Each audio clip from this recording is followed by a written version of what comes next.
Ahora sí, pues comenzamos con nuestra sesión número 7 de este cineclub Nuevo Cine y en esta ocasión vamos a tratar una película mexicana que es México de mis recuerdos de 1963 por el director Juan Bustillo Oro.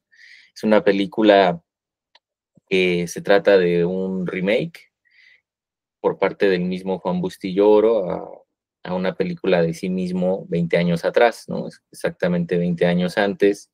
En el 43 él produce la cinta que lleva el mismo nombre y que curiosamente va a replicar, pues casi al mínimo detalle, sí tiene sus variaciones, tiene sus cambios, pero lo más interesante es que Fernando Soler regresa en el mismo papel, ¿no?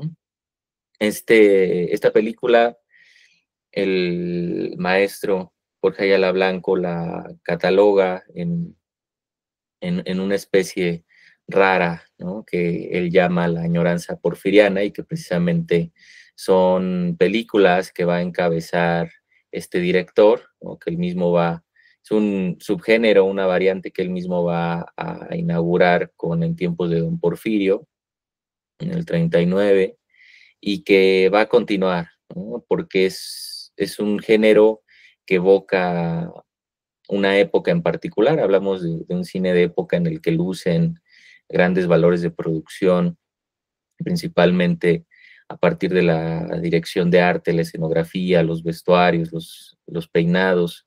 Y también es un género en el que va a tener lugar la comedia musical por el lucimiento de distintas cantantes, ¿no? Como la gran Sofía Álvarez, por un lado en algunas de estas cintas, y también tenemos esta otra película asonante en el género que fue Hay que tiempo, señor Don Simón, ¿no? Donde sale Mapi Cortés.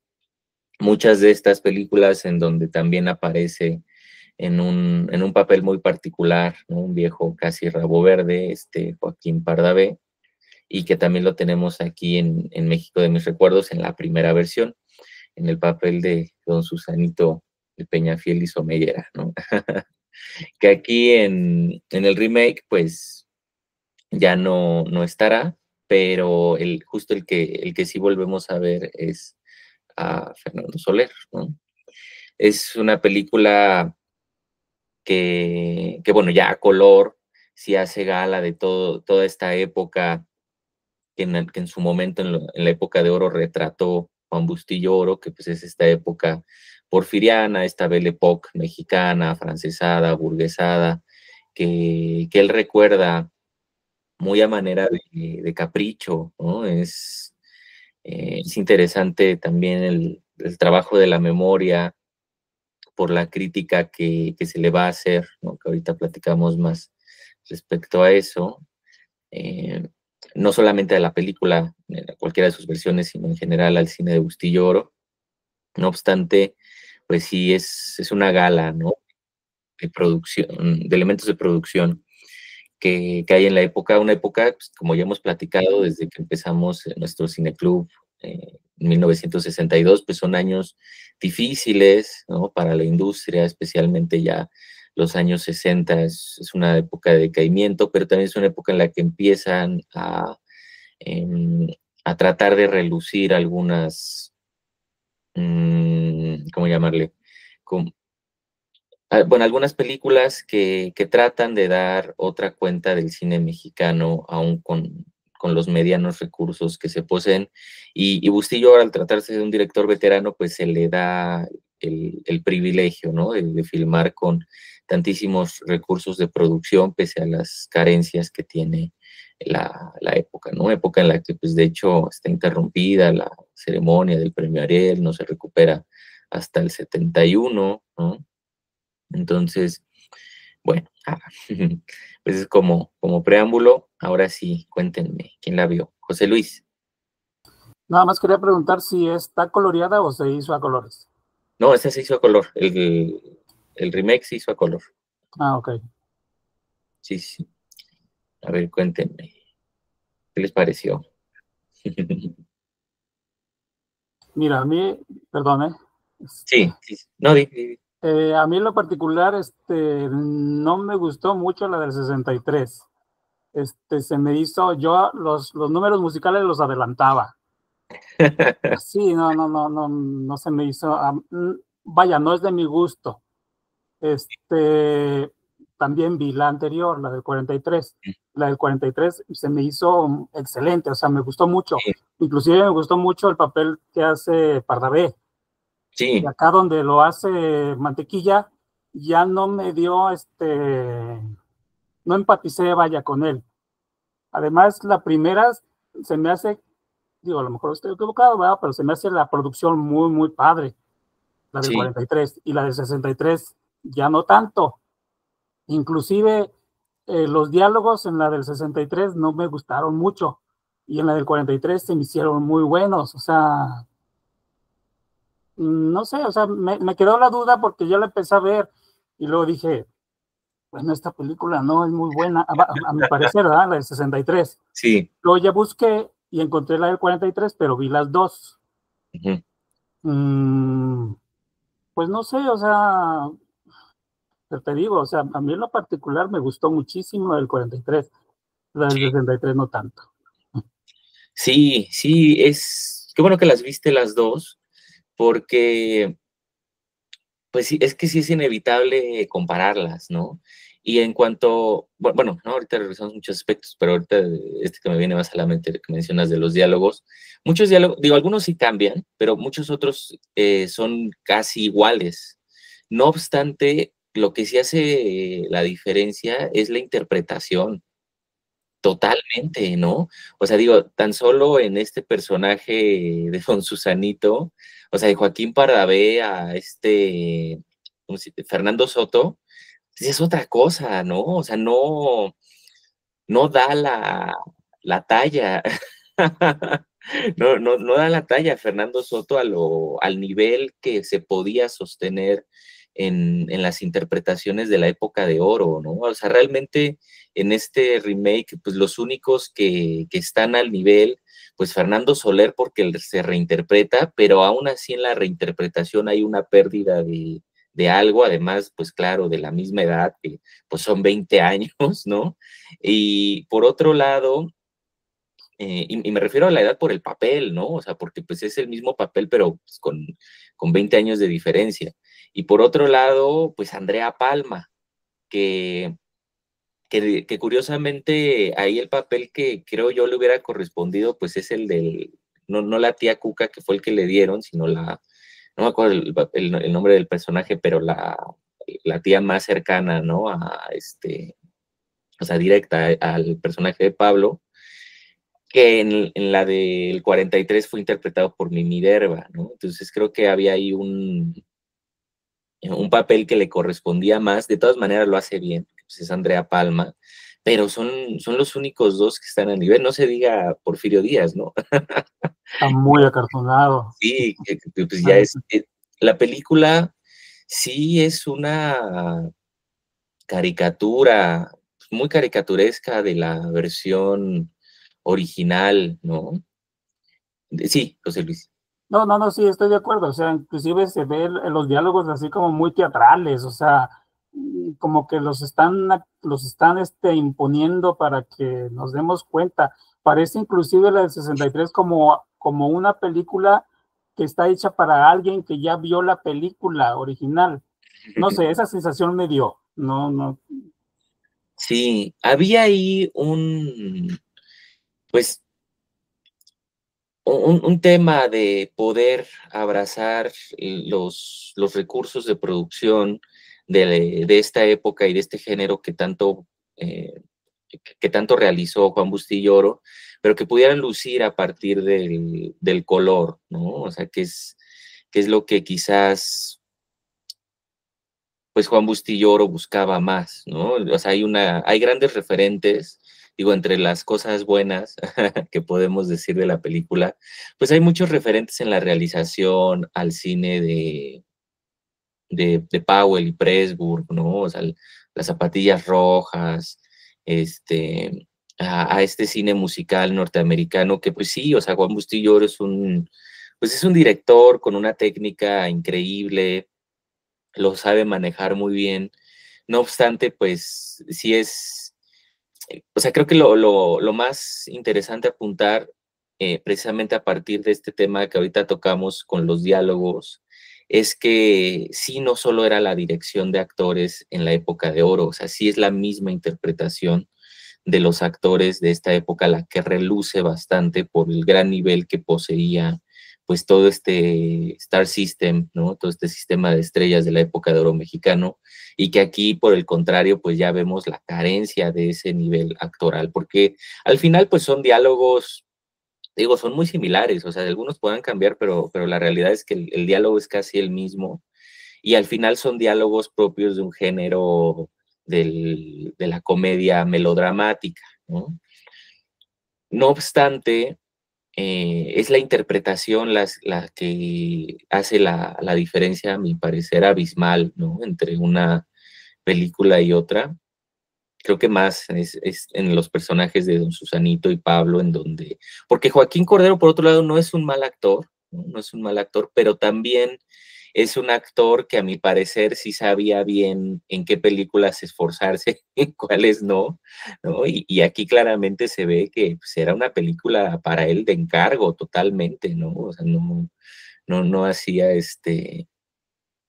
no hizo casi el esfuerzo por disimular que él estaba interpretando un melodrama, casi una telenovela, ¿no? Entonces, pues sí, es lo que podríamos decir. Ah, a ver, ¿quién más la vio? Cuéntenme, ¿qué les pareció?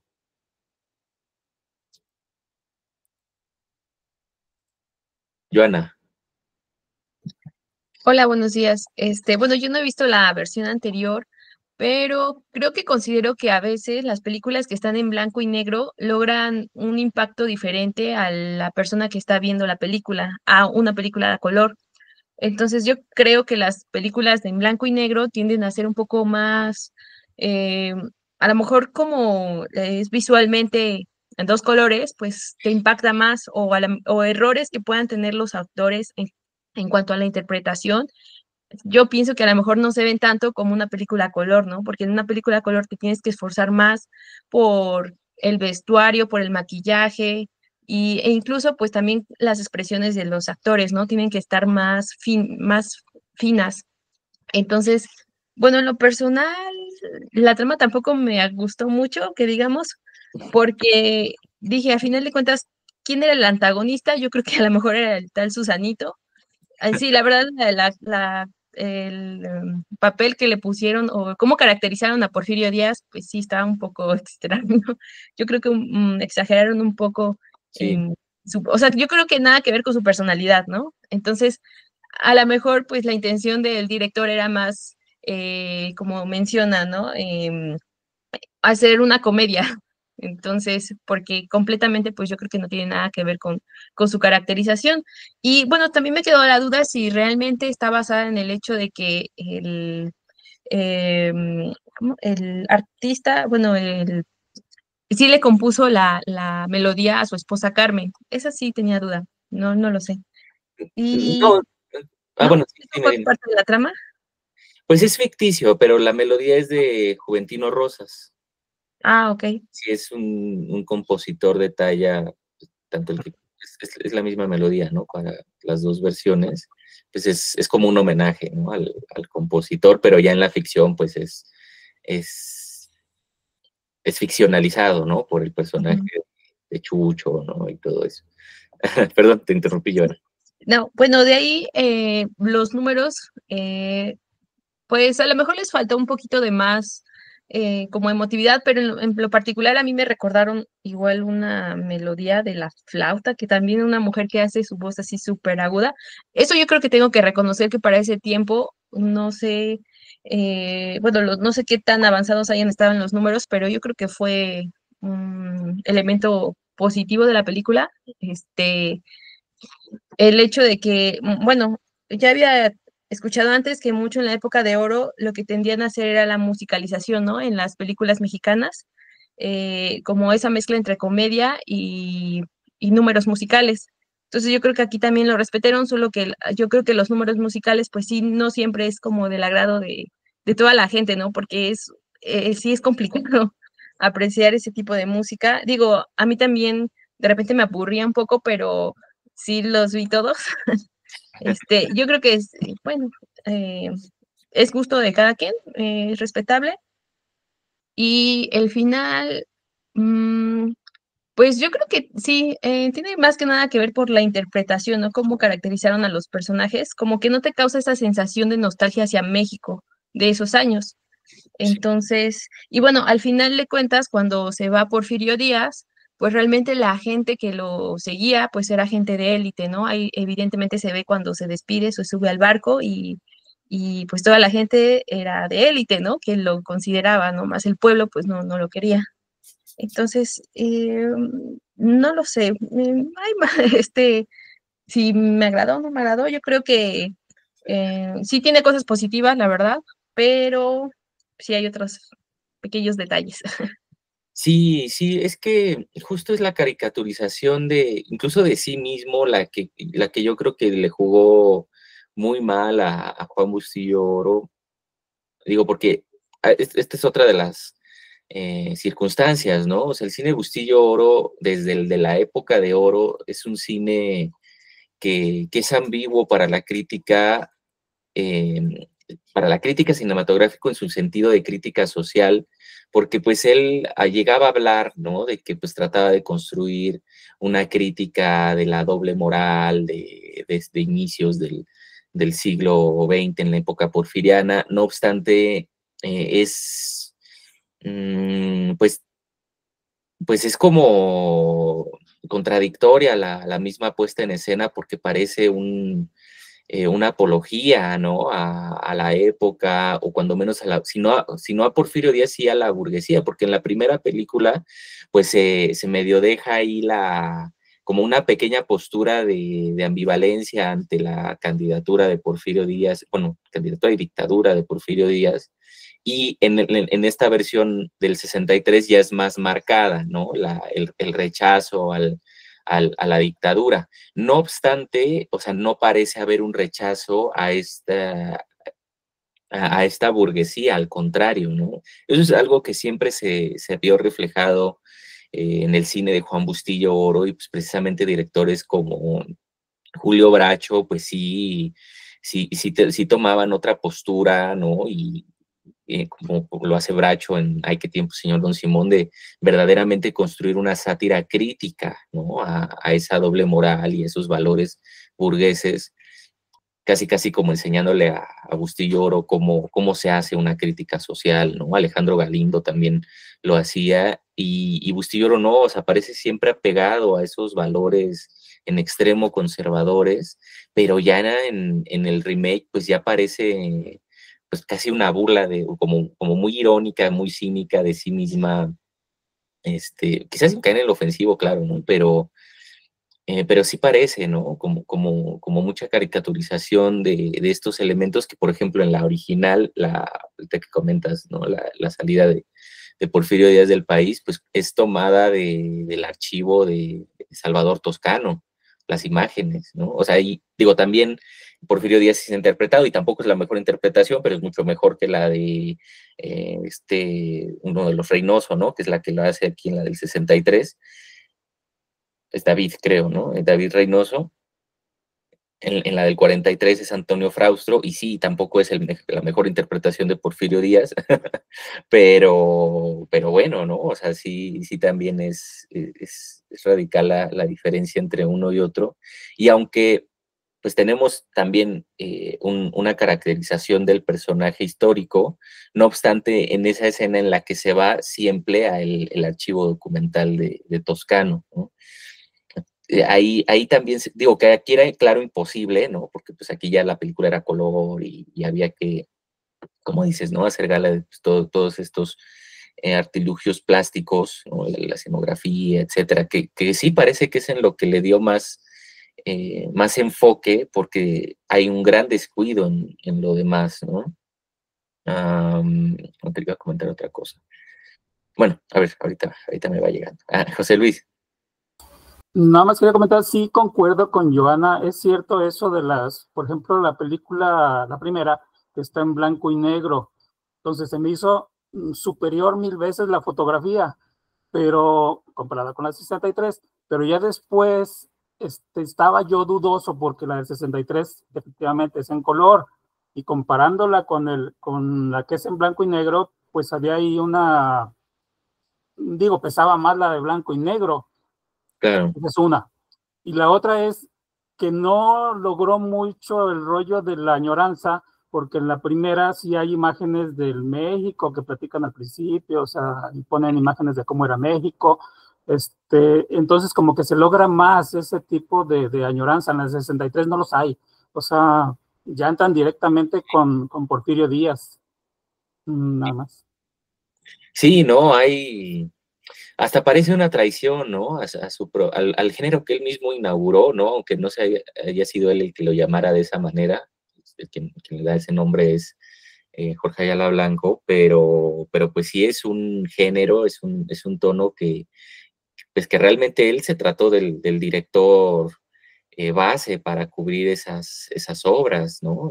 Que el único otro que incursionó pues fue Alejandro Galindo perdón, Julio Bracho con Ay, qué tiempo, señor Don Simón, pero realmente pues era él el quien sostenía todas estas comedias musicales de la época de oro, y sí que haya habido pues como esa plastificación, ¿no? Casi,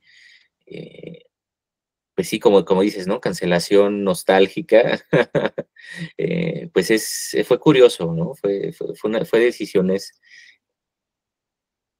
pues que no ayudaron a la película. Sí, claro, hay que considerar que el cine mexicano no está ya en sus años de oro, ¿no? Evidentemente es una película que lo demuestra. También quería comentarla justo por eso, ¿no? Porque pues hemos visto otras películas de estos años 62 y 63 que pues tienen esta estética que sí nos recuerda mucho a los años de oro por los directores en quienes recaen, y porque sí hay un activo esfuerzo de recuperar una estética, aún con los recursos que se tienen, que sea digna, ¿no? Que sea propositiva.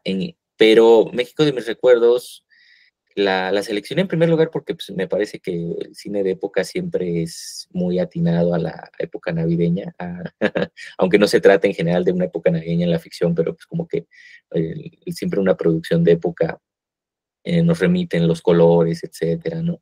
Pero por otro lado también porque se trata de la más grande producción que viene por parte de la industria en estos años.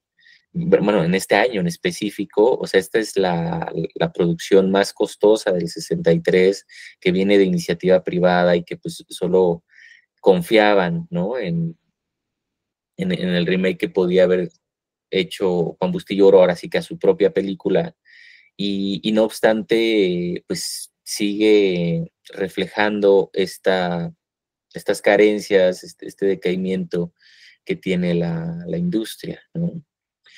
Noé, ¿Qué tal, Isaac? ¿Cómo estás? bien, bien, tú. Pues bien, aquí ando. No, mira, honestamente no la terminé de ver porque ando ahorita por cuestión de trabajo desveladón, ¿no? La vi en la mañana un ratito, me dormí un ratito y puse la alarma para entrar a tu clase. Pero digo, yo no he visto la otra versión, pero a final de cuentas, pues también eso de cierta manera a lo mejor me permite observar algunos puntos o hacia dónde yo la pudiera dirigir, ¿no? Esto de México de mis recuerdos, pues de cierta manera también puede ser hasta como una crítica, como tú dices, y entra muy bien en la Navidad, ¿no? O sea, entramos en el parámetro de, ay, la Navidad debe de ser bonita, ay, ven, te abraza, ven, te felicito, ven, todos nos amamos, ¿no? Y pues de cierta manera es una crítica, quizá lo veamos a lo mejor lejano, ¿no? De esas estructuras que se han ido formando en los hogares mexicanos, ¿no? Y pues bueno, también pues romper con eso, pues de repente en estas épocas pues también cuesta trabajo, ¿no? No, bueno, ahorita no digo nada. Ay, ahorita hay que, como en la película, ¿no? Ahorita sí hay que ser recatados y todas estas cuestiones. Quizás es lo que yo pudiera mencionar ahorita con respecto a la película. Sí, digo, al final son costumbres, ¿no? Que tienen un impacto en la cultura social mexicana, en la cultura familiar, especialmente en la ciudad, ¿no? o sea, como dice Jorge Ayala Blanco, esta mojigatez de las tías, o sea, al final es una que se sigue replicando en las familias mexicanas, o sea, digo, más marcadas en la época, pero que también esta misma bifurcación, por así llamarle, de una a la otra, porque es todavía más moralina la segunda versión que la primera. O sea, creo que también la interpretación de todas estas actrices y actores en el tono indicado para tratar cuando menos de sugerir cierta comedia, eh, pues muy galante, pues propiciaba las mismas conductas en la época, y en cambio la del 63 pues también deriva en conductas todavía más moralinas, porque justo la interpretación ya no posee ese tono ni esos matices, ¿no? Entonces, pues creo yo que esa misma camaradería conservadora se replicó mucho en las familias de los años 60, muchísimo. Y también se ve en otras películas, ¿no? O sea, mayor o menor medida, hasta María Isabel y demás, o sea, son costumbres de propiedad, de etiqueta, ¿no? Que se siguió viendo durante más décadas en el cine mexicano, y por supuesto que se replicaban en la sociedad. Entonces, al final, pues sí, la película pues es un punto de partida para generar una crítica al México, no solo de la época porfiriana, sino de la época de oro y también de la época de los 60, fueron años muy difíciles para la sociedad mexicana en esta época, o sea, justamente los años que se interrumpió el premio Ariel, ¿no? En el sexenio de, de López Mateos, ¿no? Que prácticamente, no, bueno, de López Mateos y de Díaz Ordaz fueron los sexenios en los que estuvo interrumpida la, la premiación. Al mismo tiempo son los sexenios más difíciles de adecuación al sistema capitalista norteamericano, y que con ello viene un crecimiento en los contrastes de clase socioeconómica en México muy grande, muy grande, ¿no? Entonces, también con ello vienen clases medias, aburguesadas, ¿no? Con estas mismas costumbres que se heredan y se heredan hasta la actualidad, ¿no? O sea, creo que pues son detalles que se siguen viendo en generaciones, tonos, matices que se siguen viendo en generaciones, pues, ajá, bueno, o sea, no actuales de juventud, me refiero como... No, sino que siguen funcionando, ¿no? Ah, Siguen como queriéndose seguir cumpliendo, ¿no? sí, o sea, generaciones que nacieran entre los 60, 70 y 80, me parece que sí siguen replicando, ¿no? Sin ciertos manerismos y costumbres. Y al final es eso, ¿no? O sea, como una réplica, porque sigue siendo un cine de la industria que sí se vio bastante, ¿no? Ah, hace ratito, Sofía, habías levantado la manita. Creo que sí, ¿no? Si no, de todas maneras. Buenos días, no fue solo para saludarlos. Ya, ¿qué onda? Es interesante los comentarios que han venido haciendo, por eso estamos aquí atentos. ¿La vieron? ¿Qué les pareció, Arturo, Sofía? Yo la vi, maestro, pero ya tiene un ratito. Yo he visto varias de la, perdón, de la época, perdón, de la época de oro. Entonces, sí son muy bonitas. ¿Que son en blanco y negro? Bueno, yo pensaría, yo no sé de cine, maestro, por eso estoy aquí, pero pienso que a mí, en lo personal, me distraen más los colores en las películas, sí, los colores que las películas de blanco y negro. Como que estoy más enfocada en la actuación, en las escenografías, los vestuarios, pero de otra manera. Pero bueno, ese es mi punto muy particular de ver las películas. Pero sí, la época de oro tiene unas películas hermosas dramáticas por lo general, pero muy bonitas. Sí, gracias, maestro. No, gracias, Sofía. No, pues es que tiene que ver mucho con la técnica. Al final, la industria, o sea, un cine de gran industria, independientemente del país, es decir, un cine comercial, siempre se va a apoyar en el género del melodrama y la comedia. Siempre, siempre.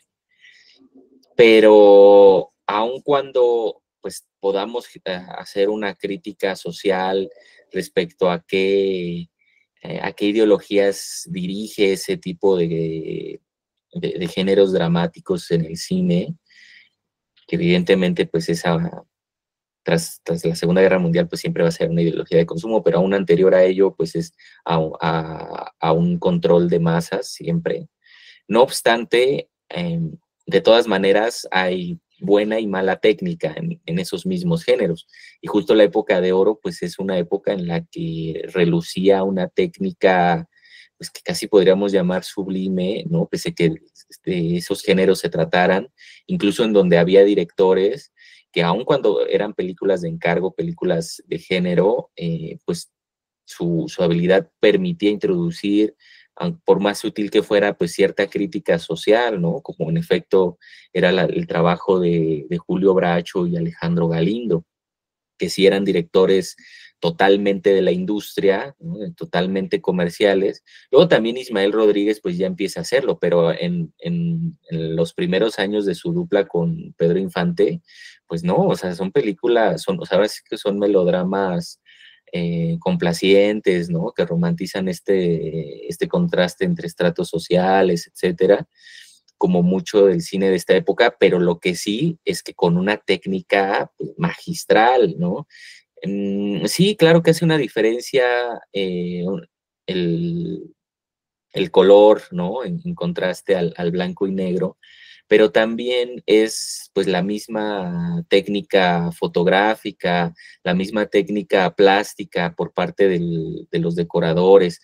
Digo, se habla mucho obviamente del maestro Gabriel Figueroa y ahí pues también Alex Phillips, pero tampoco hay que olvidar el gran trabajo que hacía en la dirección de arte Günter Gerso, ¿no? Y todo eso, pues ya para los 50, 60 se pierde mucho, ¿no? Sobre todo ya para los 60, en el plano industrial, sobre todo, que es en donde vamos a tener esta película. Pues es una película plenamente de industria, un poco en contraste a estas otras pelis que hemos visto, ¿no?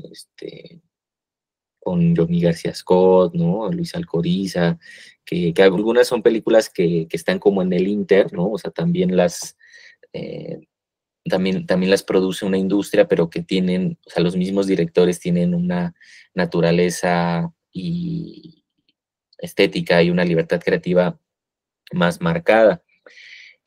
Ya nada más, ¿no? Respecto al este género de la añoranza porfiriana, me gustaría leer un pedacito del texto de la aventura mexicana, la aventura del cine mexicano, perdón, de Jorge Ayala Blanco, donde habla del género, ¿no? Él ya la crítica la dije más específico a la película inaugural de En tiempos de Don Porfirio, pero sí tiene pues este texto, este pequeño párrafo que resume la estética, las narrativas, no solo del género, sino del mismo cine de Juan Bustillo Oro, dice Jorge Ayala.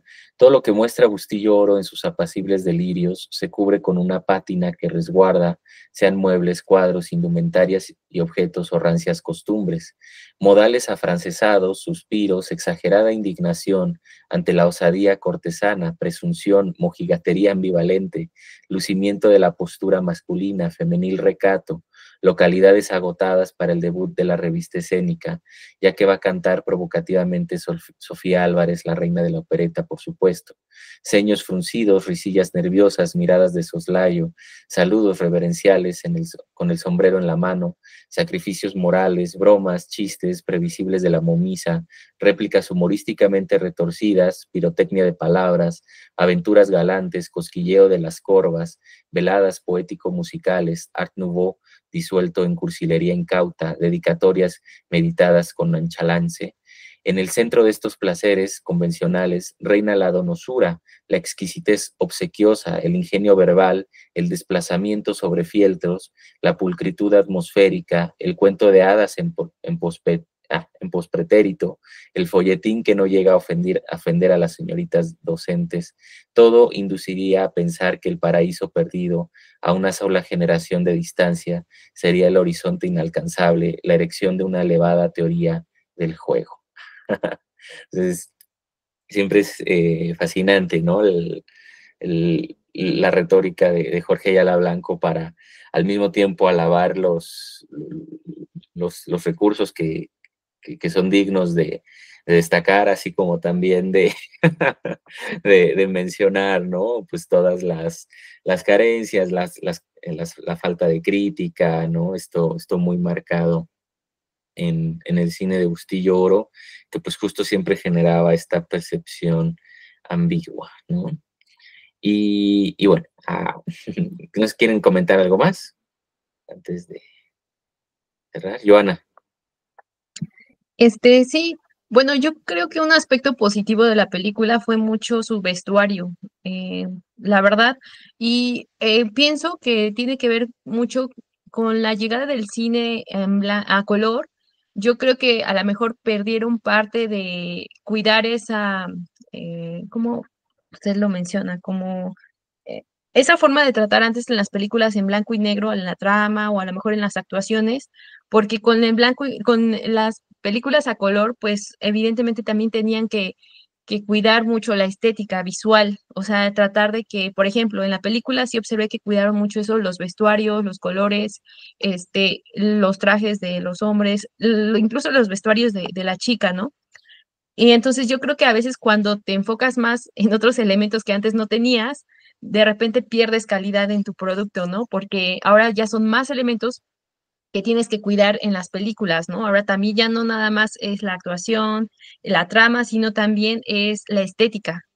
Entonces, bueno, yo creo que también eso tiene que ver como parte de la transición que se va dando conforme más elementos o recursos vas teniendo para incluir en una película, pues los tienes que utilizar y ahora, si antes nada más cuidabas 3 elementos, ahora tienes que cuidar 5, 10 y cada vez se van incrementando, ¿no? Entonces, bueno, yo creo que el aspecto positivo pues fue ese cuidado en los vestuarios. Y bueno, tiene que ser acorde porque usted menciona que sí se le invirtió un recurso significativo, ¿no? A la película. Entonces, pues sería extraño que en las películas del cine de oro no se les haya invertido tanto. Sin embargo, bueno, ahorita por lo que escucho por los comentarios de los compañeros, bueno, desde su punto de vista, son mejores las películas del cine de oro que incluso ya, por ejemplo, en esta, ¿no? Que se les hizo superior más las del 43 que las del 63, ¿no? Entonces yo creo que también tiene que ver mucho con los elementos que se van introduciendo las películas que tienes ya que cuidar, ¿no? Conforme vas avanzando. Y bueno, eso era todo. Impresiona. Sí, no, o sea, para la época, o sea, para el año, para el 63, pues en cuanto al cine, la industria es la película más cara. No obstante, el cine de oro, o sea, el promedio era 10 veces superior al presupuesto que se tenía para esta película, si no es que más. O sea, estamos hablando de un cine de muy alta gama, pero es principalmente por las condiciones que existen entre la producción, distribución y exhibición que posibilitaban un cine pues de este cuidado artesanal, ¿no? Y de esta hechura y de esta gran técnica, que claro que si hubieran existido las mismas condiciones, pues no hubiera habido estos descuidos, aún con con lo que implicaba el color. El color realmente no es un detalle que haya cambiado la producción cinematográfica radicalmente, o sea, no es que se le tuviera que dar más atención que antes, de hecho se le daba la misma atención porque también hay un cuidado en los colores en la fotografía blanco y negro para que luzcan de determinada forma, ¿no? O sea, eso o sea, en cuanto a la producción, al menos en cuanto al departamento de arte, no hay un cambio radical. O sea, solamente, claro, o sea, es distinto cómo luce ante la cámara a color que en blanco y negro, pero realmente el cuidado, o sea, el trabajo, la dedicación al detalle, pues es el mismo. O sea, lo único que cambia el color no es un gran impacto en el cine en cuanto a la producción, distribución y exhibición. O sea, lo único que impactó ahora sí que fue en el bolsillo, sobre todo los primeros años, porque sí, el revelado a color era muchísimo más caro, pero fuera de, o sea, en la producción lo que cambia pues es que ya hay que pensar en una paleta de colores, ahora sí que para la salida de la película, ¿no? O sea, para ya cómo la vamos a ver, pero en el blanco y negro se pensaba en una paleta de colores para ver cómo se iba a ver en blanco y negro. O sea, te digo, es realmente lo mismo. No es un impacto como sí lo tiene el sonido o el cine digital, que sí son los dos cambios más grandes que ha tenido la industria cinematográfica, porque sí cambió por completo todo el esquema, tanto en producción como en distribución, como en exhibición.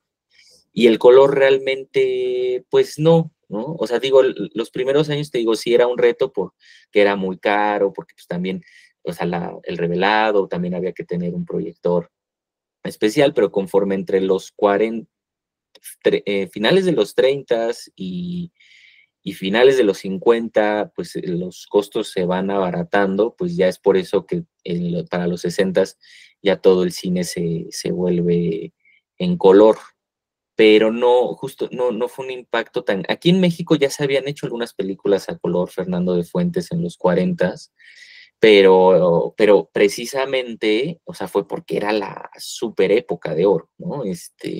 Y había el dinero, ¿no? Y sí, lo que costara, no para sostener un grueso a color, ni siquiera Estados Unidos, digo, tiene sus películas, El Mago de Oz, ¿no? Lo que el viento se llevó, las zapatillas rojas, o sea, como que muy específicas, y lo mismo aquí, ¿no? Pero esto en cuanto a la estética, o sea, la estética existe tanto en el cine blanco y negro, o sea, muchas veces se piensa la estética solo como lo visual y lo colorífico, pero no, o sea, el color solo va a ser una dimensión más de entre muchas otras que se añaden al juicio estético, ¿no? De la obra, que sí tiene un peso, sí, definitivamente, pero es más que justo en este año, en esta película, sí es el elemento más destacable y sí es, ahora sí que lo que podríamos decir que es lo bueno de la película, pero en efecto fue lo único que se cuidó en descuido de lo demás. Y si se descuidó, o sea, no fue porque tuvieran que estar pensando en el color, fue más bien porque ya no había pues las condiciones infraestructurales en términos de la calidad técnica, en términos de la calidad ya también de muchos otros directores artísticos, porque digo, o sea, Juan Bustillo pues sí tenía el nivel, pero ya quizás otros que estaban a cargo, digo, por ejemplo, en la fotografía, los nombres, ¿no? En el diseño de producción pues estaba Manuel Fontanals, que luego ya tuvo un reconocimiento, pero estaba empezando en la época, ¿no? Y en la fotografía pues está Raúl Martínez Solares, que es el hermano de Gilberto Martínez Solares, que también en la época pues no es que se distinguiera por una buena fotografía, sino por una fotografía ahora sí que solo que cumple, ¿no? Y es lo que vemos al final en la película, ya no una película de esta minuciosidad, de esta hechura, de este detalle que se poseía, ¿no? En los grandes años de la época de oro. Por eso sí me parece pues muy interesante, ¿no? Ya empezar a tocar el color, porque sí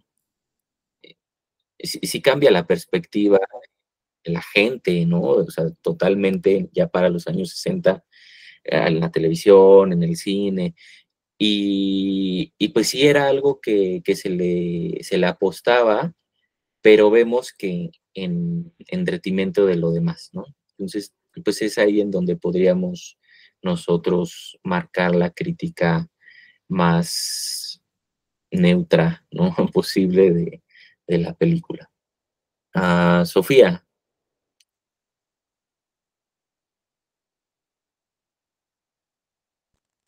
No, no hemos levantado la mano. Yo creo que se quedó levantada. Se quedó levantada, sí, gracias. No se preocupen. Bueno, entonces, pues, ¿hay algo más antes de que nos vayamos? José Luis. Nada más quería comentar, ya dijiste mucho, sí es cierto eso, lo del color, pero yo como, por ejemplo, como fotógrafo, a mí ahorita, que es la época digital, es igual, o sea, si sea en blanco y negro o el color, porque estoy viendo el resultado, pero antes, porque yo empecé con la fotografía analógica, era muy difícil, inclusive a mí me costaba más trabajo el blanco y negro, porque tenía que imaginarme el resultado o aprenderme el resultado del que me daba algún color ya traducido al gris. Bueno, y otro punto que quería tratar, no sé si he notado que haces mucho hincapié en el rollo de que era muy difícil, fue una época muy difícil. En sí, ¿qué implica para una obra de arte el que sea difícil o el contexto de algo para hacer una obra de arte? ¿En qué sentido? No. Sí, por ejemplo, tú dices que era una época muy difícil, o sea, eso ¿en qué se nota, o sea, o en qué lo tenemos que nosotros traducir, vaya? Ya, sí.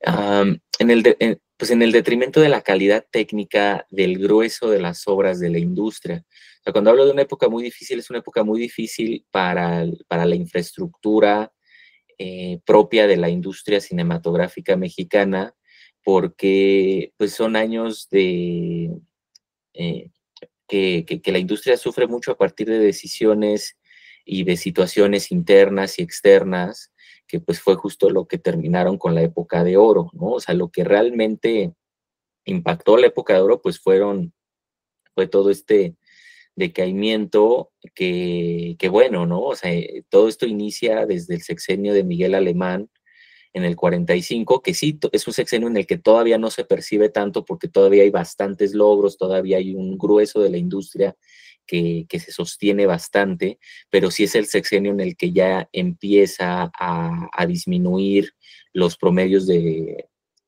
presupuestales y esto derivado de la injerencia de la mano gringa con William Jenkins, ¿no? Que instaura un monopolio de exhibición y que empieza a pedir más y más cine. No sé cómo le hacen, pues bajen la calidad. Y había una riña entre sindicatos. Jorge Negrete, Cantinflas, Figueroa, entre algunos otros, encabezaron una separación del sindicato original, bueno, el único que existía para la industria cinematográfica, que era el STIC, se separan y crean el STPC y desde entonces inicia una riña que poco a poco desde dentro empieza a pegar la calidad de la industria, porque pues los del STPC, en donde van a estar todos los creativos, los directores, etcétera, pues no van a querer, los actores no van a querer ceder que se bajen sus salarios. En cambio, pues los técnicos, que son los que se quedan en el STIC, pues empiezan ahí a pelear porque irremediablemente el STIC, ellos sí les bajan los salarios.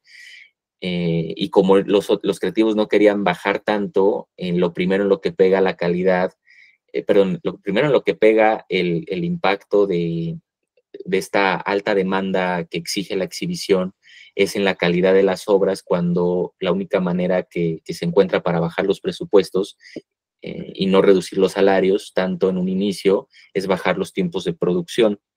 Entonces, independientemente, aun cuando todavía fueran obras que siguieran viniendo de maestros en la técnica, ¿no? De directores, fotógrafos, etcétera, bajaba la calidad porque, claro, pues tienes menos tiempo para hacer la película. Si antes podías darte el tiempo de 3, 4, 6 tomas para hacer una toma importante, un plano importante, ahora solo tienes una o máximo 2 chances, ¿no? Baja la calidad. y se empieza a notar, y la crítica a estas obras que a finales de ese sexenio de Miguel Alemán, que son las obras en donde se empieza a notar este primer bajón, va a ser en muchas comedias y en muchas películas del melodrama arrabalero o cine de rumberas, que la crítica va a empezar a llamar churros.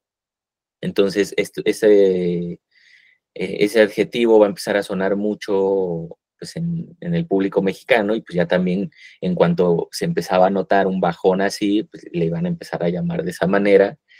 Y para el siguiente sexenio, o sea, eso fue en ciertas películas, o sea, tampoco te digo pocas, pero no tantísimas, a finales del sexenio de Miguel Alemán, entre el 49 y el 52. Pero ya para el sexenio que sigue es el sexenio que ya le dan la torre a la industria, porque entra como dirigente del Banco Nacional Cinematográfico Eduardo Garduño, que es el que tiene la brillante idea, y por eso lo mismo le llama así a su plan Garduño, de bajar todavía más los tiempos de rodaje. Exige que ya se bajen más los salarios en general, pero bajar todavía más los tiempos de rodaje para recuperar ganancias, pensando en que si se produce todavía más, se va a poder hacer algo. Y entonces entre el 53 y el 54-55 se pone en operación un plan en el que se empiecen a producir prácticamente 2 filmaciones al mes, con menores tiempos de rodaje, y esto afecta bastante, muchísimo a la industria, porque cuando se terminan de filmar en la sala de postproducción, se ve el material, y pues es que esto no tiene, ahora sí que ni siquiera va a pasar el criterio de los distribuidores para poder exhibirse. Muchas películas ni se terminan de editar, y otras que igual y sí se terminaron de editar, igual, ¿no? O sea, no pasan por el criterio de los distribuidores y exhibidores, y muchas de estas películas se quedan enlatadas. Entonces, ese impacto que tuvo la industria en el sexenio de Ruiz Cortines ya no se pudo recuperar, porque evidentemente fue una inversión derrochada, que pegó en todo sentido. Se tuvieron que empezar a abaratar los costos de taquillas, se tuvieron que empezar a abaratar los costos salariales, y con ello pues vino un impacto en el grueso de la calidad técnica. Y la calidad técnica, en contraste a la calidad estética, pues es algo que sí se puede medir, bueno, o sea, no con precisión, pero que sí se puede pues apreciar con mayor objetividad cuando la técnica es buena y no. Una cosa es la técnica y otra cosa es pues es la estética formal, ¿no? O sea, en donde se puede ser más propositivo, en donde está más ligado a la cuestión artística. Entonces, separar el arte de la industria en el cine, especialmente en el cine mexicano, bueno, en general, ¿no? Pero el cine mexicano pues es fundamental, porque pues es esto que comentábamos, ¿no? En el otro curso, no, o sea, no es arte, o sea, es un cine de industria, que en la época de oro sí parecía muy entablado porque la técnica era muy buena, pero ahorita que ya la técnica pues cada vez detrimenta más y más, pues justamente es en este sexenio cuando a finales del mismo, en el 57, bueno, en el 58 más bien, se interrumpe la entrega del premio Ariel, porque ya se reconoce dentro de la industria, dentro de la academia, que el impacto ya es enorme en la industria cinematográfica, y por eso en el 58 se detiene la entrega del premio Ariel, porque en efecto se reconoce que ya no hay las obras que poseen una calidad digna para competir. O sea, los únicos que lo hacen son Luis Buñuel, Roberto Gabaldón y muy pocos otros tantos, ¿no? Pero sí es, o sea, someras cuentas, el gran impacto, ¿no? que tiene el cine mexicano en estos años, y hablo del cine de la industria. O sea, el cine, vamos, comercial mexicano es el que tiene esta afectación que es grave. Y por eso ya en los 60s es cuando año tras año vamos a ver que empieza a haber un entusiasmo, bueno, no solo un entusiasmo, sino también una preocupación, pero con medidas más serias para tratar de resolver esta crisis. Y esto inicia desde el grupo Nuevo Cine, que demanda, ¿no? O sea, que pues que ya, digo, si la industria ya está así de fregada, pues ya no siga operando a partir de nepotismos, que haya la entrada a otros nuevos cineastas, que se abra la escuela de cine, que se abra una filmoteca, etcétera, etcétera, que posibilite volver a pensar el cine mexicano y su industria. Por eso ahorita son los años en los que decidí iniciar la perspectiva del Cine Club, ¿no? O sea, con el 62, con el Grupo Nuevo Cine, porque sí vamos a ir viendo el progreso muy paulatino y gradual de estos intentos, ¿no? Pero, y lo mismo, también me gustó la idea de incluir México de mis recuerdos por hacer el contraste, ¿no? Entre este otro tipo de producciones que sí podríamos decir que algunas como Tiburoneros, ¿no? O sea, no tiene tampoco el grandísimo capital, tampoco es que sea una película súper independiente, ¿no? Pero no, en comparación al que tuvo en ese mismo año México de mis recuerdos, no es el mismo, no obstante, la propuesta estética, ¿no? Los valores críticos de la obra, pues son radicalmente opuestos a los del cine de la gran industria, que ya no era una gran industria, ¿no? En estos años. Y bueno, ¿cómo ven? ¿Quieren comentar algo más? De irnos a almorzar. Para la próxima semana vamos a ver, y ya para cerrar el mes, vamos a ver Amarcord de Federico Fellini. Y bueno, la vamos a ver esta semana, la vamos a comentar el domingo. Ya con esta película cerramos nuestro mes de diciembre, nuestra cartelera, y también cerramos el año. Entonces, pues ya nos veremos para darnos nuestro abrazo virtual y también para comentar, ¿no? la cartelera del mes de enero. Vamos a dar ahí pues un breve yato por las vacaciones navideñas. O sea, justo el 29 de diciembre sería el domingo que no tendríamos sesión, pero ya el 5, domingo 5 de enero, ya nos vemos para empezar la cartelera de enero, ¿sale? Y ya la próxima semana les comparto qué películas van a hacer. Y bueno, pues ahora sí, vamos a dejar aquí nuestra sesión. Muchas gracias y pues nos vemos la próxima semana.